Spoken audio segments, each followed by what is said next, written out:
Welcome to our channel. இன்னைக்கு நம்ம பார்க்க போகிற ரெசிபி எல்லாத்துக்கும் ரொம்ப பிடிச்ச சிக்கன் சூப் தாங்க.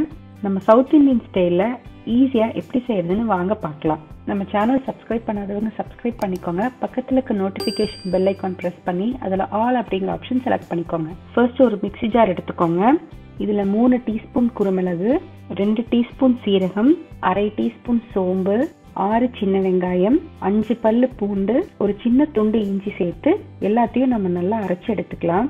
இப்போ ஒரு குக்கர் வச்சுக்கோங்க. 1 டேபிள் ஸ்பூன் கடலெண்ணெய் ஊற்றிக்கலாம். நீங்கள் நெய் வேணாலும் யூஸ் பண்ணிக்கலாம். அரை கப் அளவுக்கு நறுக்கிய வெங்காயம் சேர்த்து வதக்கிக்கோங்க. வெங்காயம் ரொம்ப வதக்க வேண்டியது இல்லைங்க. அரை கப் நறுக்கிய தக்காளி சேர்த்திக்கலாம்.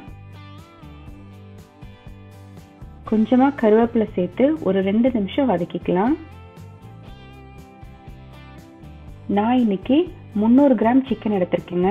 எலும்போட சிக்கன் யூஸ் பண்ணுங்க, அப்பதான் சூப் ரொம்ப டேஸ்டா இருக்கும். தேவையான அளவு உப்பு சேர்த்திக்கலாம்.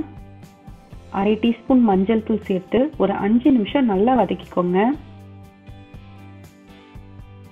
இப்போ நம்ம அரைச்சி வச்சிருக்க மசாலாவை சேர்த்திக்கலாம். உங்களுக்கு தேவையான அளவுக்கு தண்ணீர் சேர்த்திக்கோங்க. நான் 600 ml தண்ணி ஊத்துறேங்க. 1/4 டீஸ்பூன் சிக்கன் மசாலா, 1/4 டீஸ்பூன் மல்லித்தூள் சேர்த்திக்கலாம். நீங்கள் சிக்கன் மசாலா தூள் யூஸ் பண்ணீங்கன்னா சூப் கடையில் வாங்குற டேஸ்ட்டில் இருக்குங்க. மூடி வச்சு ஒரு 3 விசில் விட்டுக்கலாம்.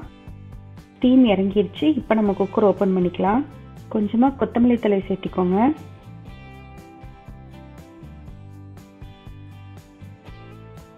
சிக்கன் நல்லா வெந்துருச்சு. அவ்வளோதாங்க, மிக மிக சுவையான கோழி ரசம் தயார். ரொம்ப நல்லா இருக்குங்க. கண்டிப்பாக இந்த ரெசிபியை செஞ்சு பார்த்துட்டு எப்படி இருந்துச்சுன்னு என் கூட ஷேர் பண்ணுங்கள்.